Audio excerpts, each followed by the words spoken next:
بسم الله الرحمن الرحيم الحمد لله رب العالمين الحمد لله الذي بلغنا رمضان ووفقنا لصيامه وقيامه ونسأله سبحانه أن يتقبل منا الصالحات وأن يجعلنا من أتقائه من النار في هذا الشهر المبارك والصلاة والسلام على رسول الله وعلى آله وأصحابه الذين كانوا يسارعون في الخيرات ويتنافسون في الطاعات وسلم تسليما كثيرا وبعد falenderojmë Allahun Zotin e gjithësisë. E veçanërisht e falenderojmë këtë Allah i cili na ka mundsuar të arrijmë këtë muaj të madh, këtë muaj të bereqetshëm. E pastaj jemi mirënjohës Allahut subhanahu wa taala i cili na ka mundsuar që të jetojmë disa çaste duke qenë agjërueshëm dhe duke u munduar të falim disa prej namazeve tona. E pastaj elusim Allahun që këtë ibadete Allahut na i pranon. Në fund elusim Allahun që Allahu na liron prej zjarrit të xhehenemit dhe të ruan qafat tona prej zjarrit të xhehenemit në këtë muaj të madh, ku në këtë muaj më shumë të lirohen robërit nga xhehenemi. Salavatet dhe selamat ja dërgojmë pejgamberit sallallahu alaihi wasallam, familjes së tij të ngushtë, shokëve të tij fisnik dhe trima, të cilët ishin të parët që e filluan këtë rrugë, dhe të gjithë muslimanëve që ta pasojnë këtë rrugë deri në ditën e gjykimit. Të ndershëm vëllezër, sot është një nder dhe kënaqësi e madhe për mua që të jem në këtë xhami, e cila xhami është simbol i qytetit tonë. E veçanërisht ju drejtohem juve me disa fjalë që shfrytëzoj rastin fillimisht ta falenderoj këshillin e kësaj xhamisë, e pastaj ta falenderoj hoxhën e hoxhallarëve, lokomotivën e davetit në qytetin tonë dhe Mexher, urtakun e dijeve dhe shpirtrave tanë, hoxhën Ferit. Andaj është pak e vështirë për mua me folën pranit të tij, po inshallah na e bën halal. Lutim Allahun që Allah t'i jep shëndet dhe t'a ruan prej të këqijave dhe t'ia jep xhenetul firdausi. Jemi në muajin e Ramazan, muaj i madh, muaj i adhurimit, muaj i reflektimit, muaj i dijes, muaj i përkushtimit.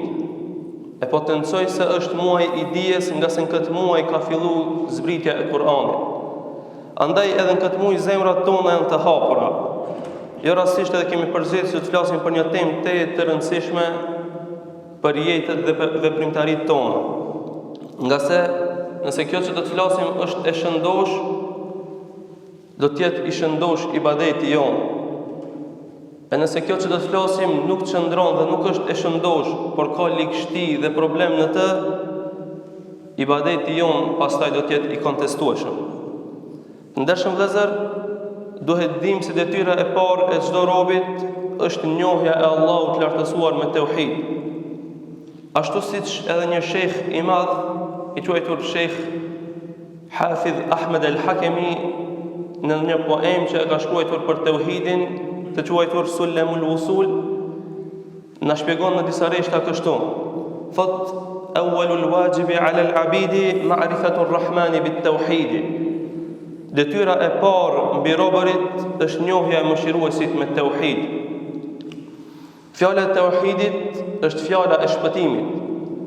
Është fjala më e mirë mbi të cilën është ndërtu Islami. Është harta për atë që kërkon rrugë. Është fjala la ilaha illallah, e cila përbëhet prej dy pjesëve.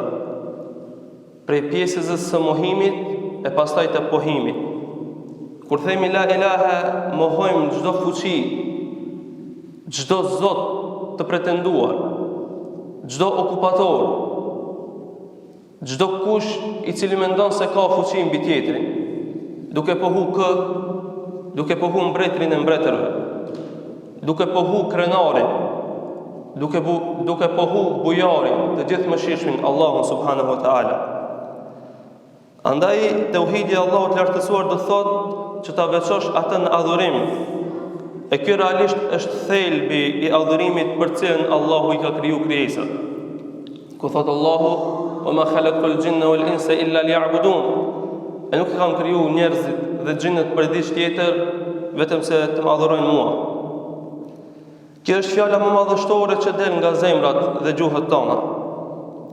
Është çelës i shpëtimit në këtë jetë dhe në ahiret, ashtu siç shënon Imam Ahmedi në hadithin që transmeton Ebu Musa el-Ashariu, e Sheikh Albani për këtë hadith thotë se hadithi është sahih, ku thot pejgamberi sallallahu alaihi wasallam: "Abshiru wa bashiru man wara'akum", përgëzohuni dhe jepjani lajmin përgëzues besimtarëve që do të vinë pas jush, ennehu man shahida an la ilaha illa Allah sadiqan dakhala al-janna, se kushdo që sinqerisht dëshmon se nuk ka Zot që meriton të adhurohet me merit pas Allahut subhanahu wa taala, do të hyjë në xhennet.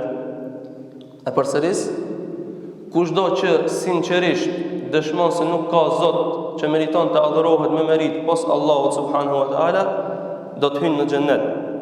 Por kjo fjalë nuk është e dobishme për njeriu vetëm kur i përmbushen kriteret dhe kushtet që i ngërthen në vete kjo fjalë. Ashtu si kanë sqaruar dietarët në libra, por këto kushte realisht edhe janë përmend në shpalljet hyjnore, për të cilat do të flasim vazhdim.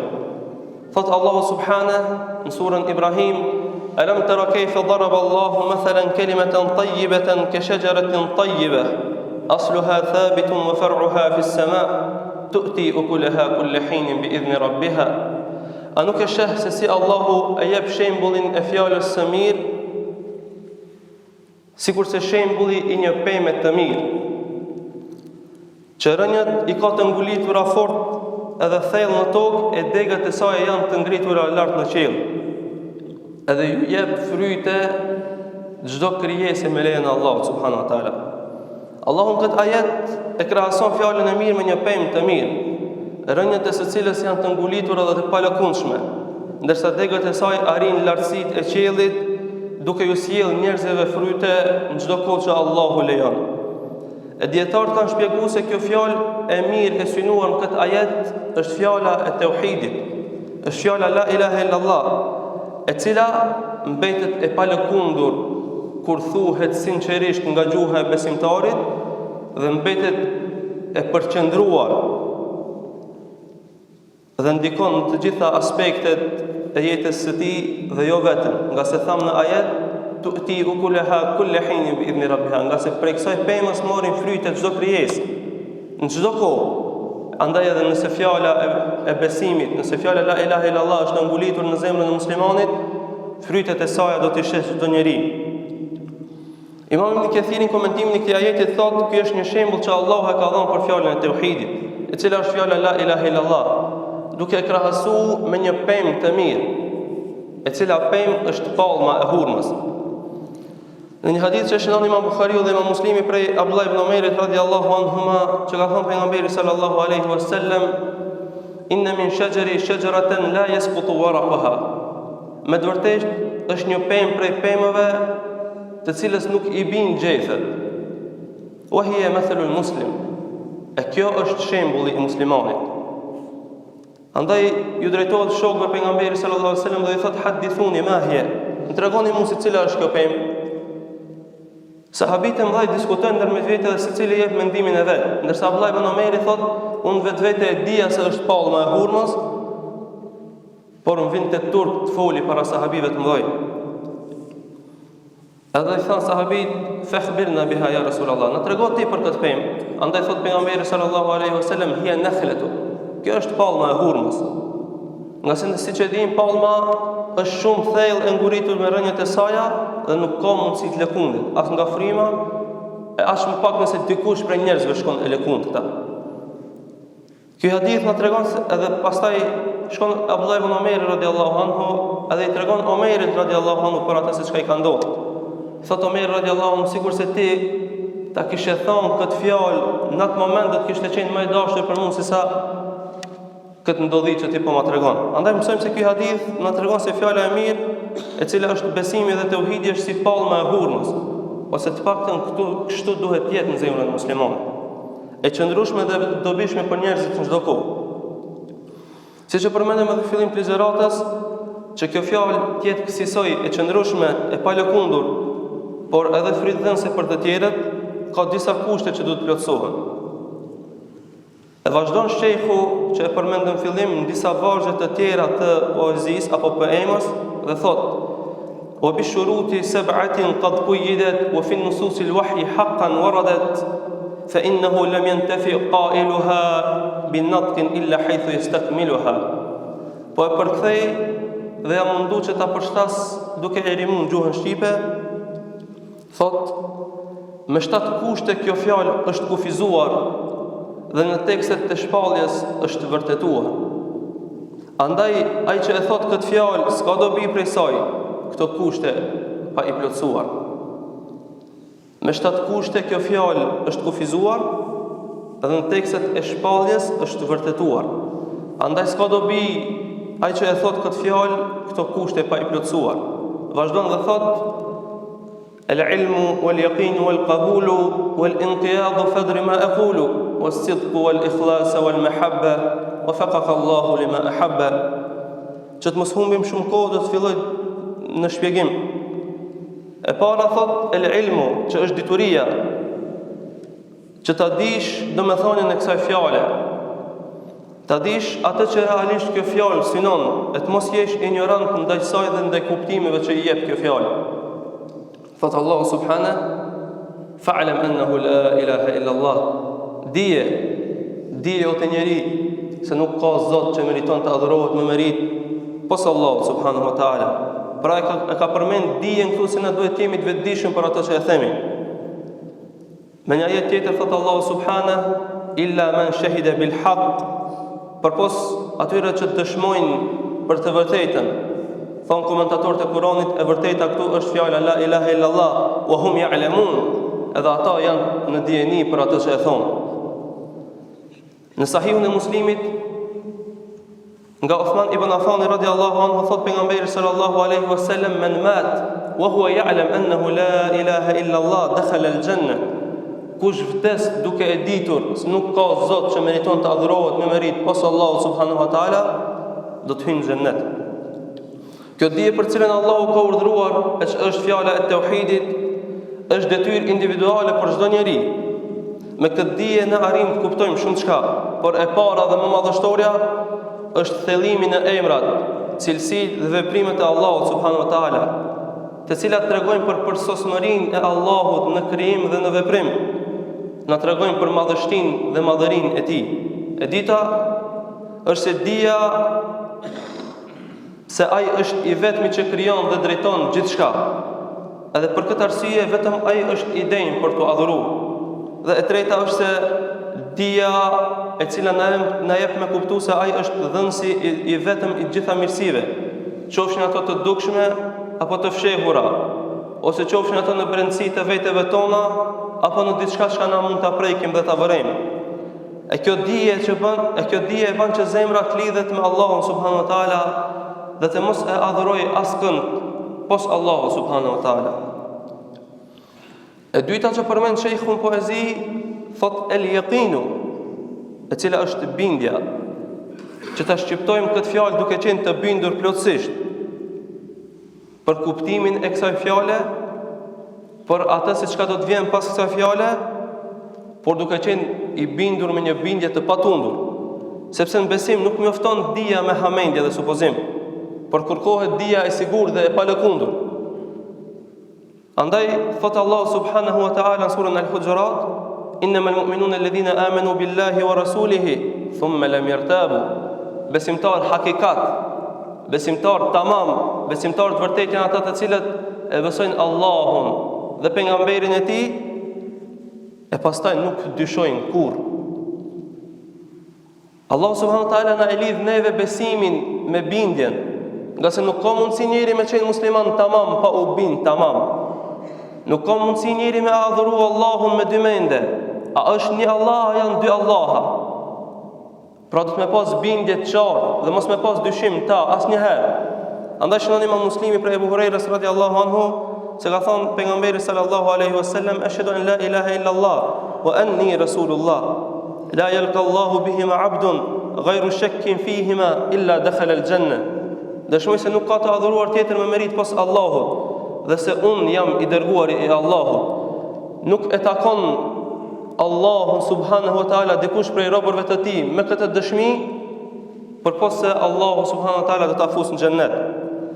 Po ashtu në një hadith tjetër që shënon Imam Muslimi në Sahihun e tij, prej Ebu Hurajras radhiyallahu anhu, thot pejgamberi sallallahu alaihi wasallam, hadithi shumë i gjatë, në një pjesë të hadithit thot: "Faman laqita min wara'i hadha al-ha'id yashhadu an la ilaha illa Allah mustayqinan min qalbihi ose mustayqinan biha qalbuhu", me një rivajet tjetër, "fabashshirhu bil janna". I thot një sahabijës, këtë që e takon pas këtij murit, duke qenë me bindje të patundur në zemrën e tij, duke dëshmuar për Allahun se Allahu është një dhe i vetëm që meriton të adhurohet, përgëzoi këtë njeri me xhennet. Në këtë hadith e pejgamberit sallallahu alaihi wasallam tregon se kushdo që dëshmon njohurinë e Allahut dhe pranon Muhammedin sallallahu alaihi wasallam për pejgamberin e tij dhe vepron sipas kësaj dhe vdes në këtë gjendje, nuk e ndan prej xhennetit posa vdekja. Andaj kjo është mirësi për iftarët e tauhidit, nga se sadokovë që arrin gjunahet e tyre, edhe në qoftë se do duhet me ndëshku në xhehenem për gjunahet e tyre, kjo fjalë kaq e madhe, kjo fjalë që bën mrekulli, do të del një ditë dhe do të dëshmon për të dhe do të jetë sebeb i daljes së tij në xhennet. E treta që e përmend shejhu është el qabulu, pranimi. Ta pranosh këtë fjalë me zemër, me gjuhë dhe me vepra. Kjo dhe realisht është akidja e muslimanit. Akide e cila dëshmohet me zemër. Akide që buron prej thellësisë së zemrës, që shqiptohet me gjuhë. Ne jemi krenar që jemi musliman, e shqiptojmë shahadetin me gjuhë, por akide e cila dëshmohet dhe me gjymtyr, se nuk ka si me u fal namazi duke mos vepru me gjymtyr. Andaj Allahu duke na tregu për gjendjen e disa kufarve në një ajet thot: "Innahum kanu idha qila lahum la ilaha illa Allah yastakbirun." Pse kanë bërë kufër ata? Për arsye se kur ju thuhej atyre se Allahu është një dhe i vetëm, nuk ka tjetër pos ti, ato banën kibër. Ato janë bajtë të vetit lartë. Kështu që Allahu e bëri qartë se shkaku i ndëshkimit të tyre ishte arroganca e tyre ndaj fjalës la ilaha illallah. Dhe mohimi i atij që e solli atë. Ata nuk e mohuan atë që kjo fjalë mohoi, po as nuk e pohuan atë që kjo fjalë pohoi, siç e përmendëm në fillim, i mohon të gjitha krijesat, i mohon të gjitha zotët e pretenduar dhe e pohon Allahun e lartëmadhërisëm. Te qabuli hyn edhe një pjesë tjetër. Thot Allahu subhanahu në Kur'an: "Wa ma ataakumur rasulu fakhudhuhu wa ma nahakum anhu fantahu." Çka do të ju porosit pejgamberi Allahut sallallahu alaihi wasallam, merreni dhe veprojeni. E për çka do kofsh që ju ndalon ai, refuzojeni, mos e pranoni. Andaj kështu formohet besimtari. E katërta që e përmend shejhu është el-inqiyad, është dorëzimi, nënshtrimi ndaj krijesës, ndaj kërkesave të Allahut subhanahu wa taala. Thot Allahu në surën Zumar: "Wa anibu ila rabbikum wa aslimu lahu." Andaj kthehuni tek Zoti juaj me një pendim të sinqert dhe dorëzojuni, nënshtrojuni atij. Thot Sheikh Saadi në komentimin e këtij ajetit: "Për këtë arsye Allahu i lartësuar ka urdhëruar që të kthehemi tek ai me pendim të sinqert dhe të nxitojmë drejt tij, nuk ecet për tek Allahu. Nga se nëse na kemi mundësi me nxitu në gjunahe, edhe më shumë, edhe më i madh duhet jetë interesimi jon për me nxitu në faljen e Allahut subhanahu wa taala. Kur thot Allahu: "Wa anibu ila rabbikum", dhe kthehuni tek Allahu me pendim, pra me pendim me zemra. Në këtë zemër që e ki nxi me gjuna, këtë zemër duhesh me e zbardh me pendim. Wa aslimu lahu, dhe dorëzojeni Allahut subhanahu wa taala. Çish më dorëzu Allahut subhanahu wa taala? Thot Sheikh Saadi, dorëzimi i Allahut subhanahu bëhet me krejt gjymtyrët e trupit. Ti ta tregosh veten të pafuqishëm karshi Allahut subhanahu wa taala. Edhe realisht kështu je, nuk ke fuqinë ndaj vetes tënde ndonjëherë, andaj nuk bën me bokibër ndaj Allahut, e veçanërisht kur bëjmë gjunahe. Në një hadith që shënon Imam Bejhaqiu dhe disa të tjerë nga Abdullah ibn Amri radhiyallahu anhuma, se ka thënë pejgamberi sallallahu alaihi wasallam, po e citojnë shqip që mos humbim shumë kohë: Asnjëri prej jush thot nuk do të ketë besim plot derisa dëshira e tij të jetë e përputhur me atë që kam sjell unë. Asnjëri prej jush nuk do të ketë besim të plot derisa dëshira e tij të jetë në përputhje me atë që e kam pru unë prej sunetit tim. Andaj tha Allahu në surën Hujurat, ja alladhina amanu la tarfa'u asfatakum fawqa sawti an-nabi. Kjo ishte realisht për një gjendje, për një axhemi që erdh për një fshati të largët dhe e lypte pejgamberin sallallahu alaihi wasallam dhe i tha Allahu, o ju të cilët keni besu, mos e ngritni zonin tuaj më shumë se zoni pejgamberit. E tash çish kemi mundësi me ngrit zonin më shumë se zoni pejgamberit? Nëse na i kundërshtojmë ose na japim mendim në çaste dhe në momentet ku ka hadithe, kjo i bjen me ngrit zonin më shumë se zoni pejgamberit. Andaj, ky hadith është përmbushja më e plotë dhe është kulmi në nështrimit, që dëshirat tona të jenë përputhura me ajetet e Allahut dhe hadithet e pejgamberit sallallahu alaihi wasallam. E mos të dëshirojmë diçka tjetër e cila i cënon këto dyja. E pesta që e përmend shehu thot as-sidqu, e cila është besnikëria ose devotshmëria. Thot pejgamberi sallallahu alaihi wasallam në hadithin që shënon Imam Buhariu dhe Imam Muslimi prej Anas ibn Malikit radhiyallahu anhu, se ka qenë në një udhtim pejgamberi Allahut sallallahu alaihi wasallam me Muadh ibn Jabali. Edhe i thot pejgamberi sallallahu alaihi wasallam, ja Muadh, thot Muadhi lebejke o sa'dejk, o Muadh, ja kthen Muadhi, të përgjigjem ja Rasulullah dhe jam i hapur për të të ndihmu, jam gati për të të ndihmu. E përsërit pejgamberi sallallahu alaihi wasallam këtë thirrje 3 herë. Zakonisht vërejmë dhe hasim në hadithet që pejgamberi sallallahu alaihi wasallam kur i përsërit fjalët e veta, dëshiron që ta ngrisë në ndijen e shokëve të vet. Edhe kjo është sunet i pejgamberit sallallahu alaihi wasallam, kur ka dashur me na tregu për ndaj punë të madhe shumë, që ka më na ngrit neve veprat në gradat në xhennet me veprat që do t'i pasojmë, apo ka më na ul neve gradat në xhenem, i ka përsërit fjalët e tij ka 3 herë. Edhe në këtë rast 3 herë ka thirr Muadhin radhiyallahu anhu. Jo që Muadhi s'ka ndëgjuar. Edhe Muadhi 3 herë i ka thonë, jam i hapur për të ndihmu, po të përgjigjem ja Rasulullah.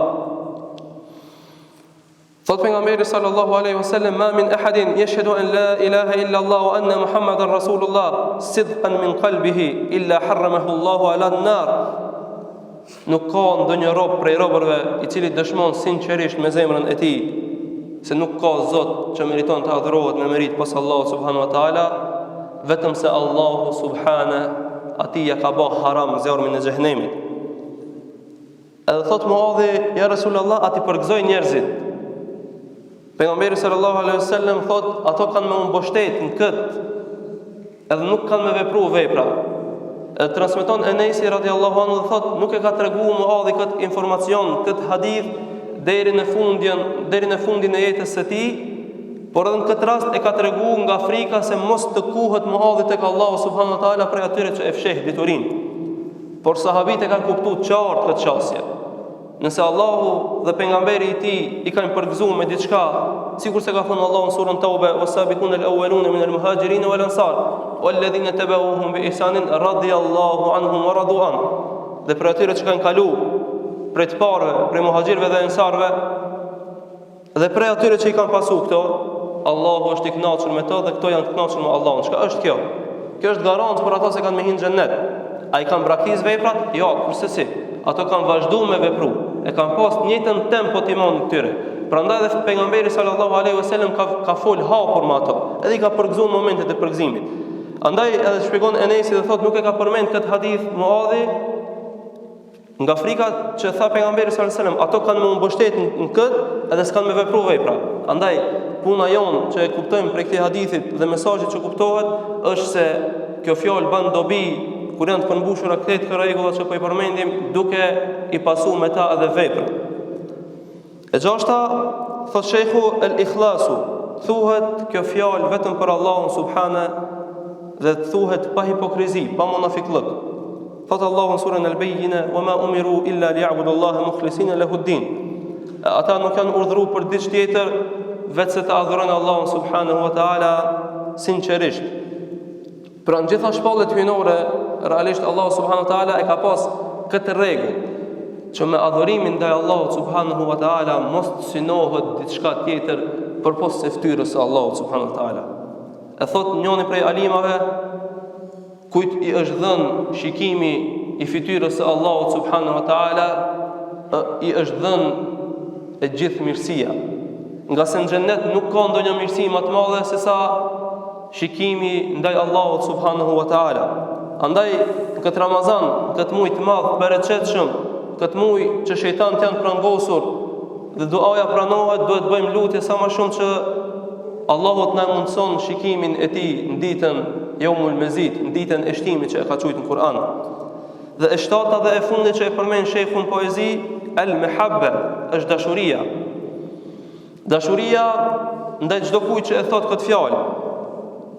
Dashuria e kësaj fjale në vetvete dhe dashuria për pasuesit e kësaj fjale. Në hadithin e Enesit që shënon Imam Buhariu dhe Imam Muslimi, thot pejgamberi sallallahu alaihi wasallam, tre cilësi kush i ka ata do ta ndjej ëmbëlsinë e imanit. Tre cilësi kush i posedon këto tre cilësi do ta shijon, do ta ndjejnë ëmbëlsinë e imanit. E para është ta doj Allahun subhanahu dhe Muhammedin sallallahu alaihi wasallam më shumë se çdo gjë tjetër. Dhe e dini rastin e njohur me Omerin radiallahu anhu, kur ka shkuar ka pyet pejgamberin sallallahu alaihi wasallam, a jam unë më i dashur tek ti? Ka thonë po, jem më i dashur se krejt, se baba se nana, por pos vetes time. E ka lënë pejgamberi sallallahu alaihi wasallam. Derisa ka shkuar dhe ka reflektuar Omer radiallahu anhu vetë shpejt. Edhe shkon i thotë ja Resulullah, tash po. Ti je më i dashur për mua edhe se sa vetja ime. Andaj njëna e para prej këtyre tre cilësive është që ta dush Allahun dhe pejgamberin sallallahu alaihi wasallam më shumë se gjithçka dhe çdo tjetër. E dyta është ta dush dikë për hir të Allahut subhanahu wa taala. Andaj ne duam njerëz për hir të kësaj fjale dhe urrejmë njerëz për hir të kësaj fjale. Nuk na pengon asnjë lloj nacionaliteti. I duam të gjitha pa përjashtim. Por nëse dikush prej njerëzve ja merr mendja dhe bien ndesh me këtë fjalë kaq madhështore, bien ndesh me Allahun ton, bien ndesh me Islamin ton, padyshim që na kemi me urry dhe kemi me pas kundërshtar. Edhe e treta thot ta urrejt kthehet në kufër pasi që Allahu e ka shpëtuar prej tij, ashtu siç urrejn kthehet në zjarr. Andaj kujt Allahu ja ka mundsuar me thon fjalën la ilaha illallah. Edhe ka mundsuar me jetu disa vite, sikur se neve që na ka mundsuar me jetu edhe një Ramazan më shumë, një mundësi më shumë për me hyrë në xhennet, një mundësi më shumë për me i dëshmu Allahut subhanët që na vetëm atë e adhurojmë, duhet me urry, me u kthin kufër. E kufri nuk ka brina që thot populli. Kufri nuk ka brina. Andaj një shkujdesje e vogël e njeriut dhe një mos dije e mirë e asaj që e beson, ka shans të madhe që njeriu ta sjellë në kufër. Andaj nëse do mundemi me përmbledh në pika të shkurta, edhe nëse kur gjo nuk kemi mbajt mend prej këtyre që i tham, të paktën vetëm poezin ta mbajmë mend, e pastaj vetët tona do të na fusin të reflektojmë dhe thellohemi në atë se çka e thojmë, në atë se çka e besojmë, nga se besimi jon nuk është i ngritur mbi ëndra dhe mbi supozime. Besimi jon është i ngritur mbi tekste hyjnore, mbi argumentime dhe jo vetëm. Andaj tha shehu, obligimi i parë i çdo robit është ta njohë Allahun me tauhid. Dhe shpjegum se fjala e tauhidit është fjala la ilaha illallah dhe i ngjan pemës ose pallmës së hurmës, e cila i ka rrënjët e ngulitura thellë në tokë dhe degat i ka lart në qiell, që ju jep fryte çdo krijesë kur doj Allah. Kjo është fjala la ilaha illallah. Dhe pastaj potencum se kjo fjalë nuk është e shëndosht, por pos nëse i përmbush disa kushte dhe kritere që i ngërthen në vete kjo fjalë. Dhe tha shehu prej kushteve dhe kritereve që i kanë nxjerr ulemaja vazhdimisht që 1400 ose 1500 vjet parafërsisht, tha është dituria. Ta dim se çka po thojmë. Është bindja, të mos kemi dyshim në atë që e besojmë. Është pranimi, ta pranojmë këtë din, këtë fe, këtë fjalë dhe krejt ato që i bën kjo fjalë, çashtu që kanë ardhur, pa u mundu me i ndryshu apo me i zbërthim vetët tona, nga se mendjet tona janë të cekta. E katërta është nënshtrimi. Ti nënshtrohemi kësaj fjale me krejt që përmban vetvete dhe mos jemi rebel. E pesta thamë se është sinqeriteti. Nuk ban me pas dyshime, nuk ban me manipulu dhe me bo kamuflash për këtë fjalë kaq të madhe. E gjashta thamë është devotshmëria. Duhet jemi devotshëm, duhet jemi besnik, duhet jemi të sinqert kur e pranojmë Allahun për Zot. Dhe e shtata është dashuria. Dashuria e kësaj fjalën vetvete dhe dashuria e çdo krijese ose dashuria ndaj çdo krijese që e pohon këtë fjalë. Kjo fjalë e mirë është themeli i besimit të drejtë. Është fjala që bën mrekulli, është çelësi i xhennetit. Ajo ka ndikim të madh në jetën e njeriu, por dhe mbar shoqërinë, nga se është fjalë që gjallëron zemrat. Është fjalë që shëndosh mendjet. Është fjalë që i zbeh të gjitha supozimet tjera. Muslimani duhet kujdeset që gjithmonë të flas fjalë të mira. E prej fjalëve më të mira dhe më të përzgjedhura padyshim që është fjala la ilaha illallah. E pastaj vijnë fjalët e Allahut subhanahu në Kur'an, e pastaj fjalët e pejgamberit sallallahu alaihi wasallam.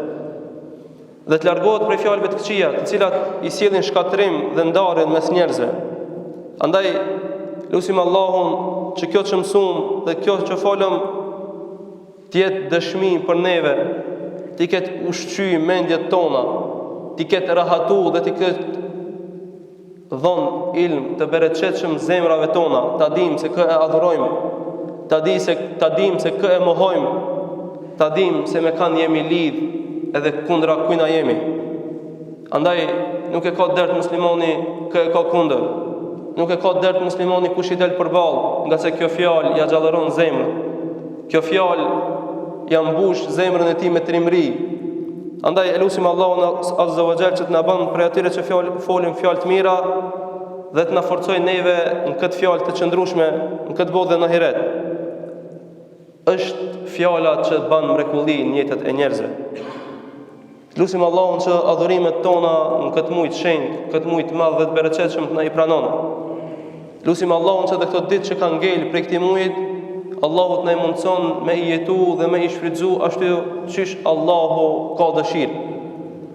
Mos harrojmë me bë dua për vëllezërit tonë në Palestinë, nga se janë momentet më të vështira të jetës së tyre dhe okupatori e ka shtruar zullumin shumë, edhe nuk po i lën rahat. E andaj na i dum ata atje për hir të kësaj fjalës. Nuk i kemi farefis, nuk i kemi vëllezër as motra, por kjo fjalë na i ka mbjell dashurinë ndaj tyre. Andaj kur do të bëjmë dua për vete, të bëjmë dua edhe për ata. Lutim Allahun që Allahu t'ju jep fitore sa më shpejt. Lutim Allahun që Allahu ta mposht uzurpatorin dhe ta mposht atë që mundohet ta mposht dinin e Allahut. Aqulu qawli hadha wastaghfirullaha li wa lakum fastaghfiruhu innahu huwal ghafurur rahim.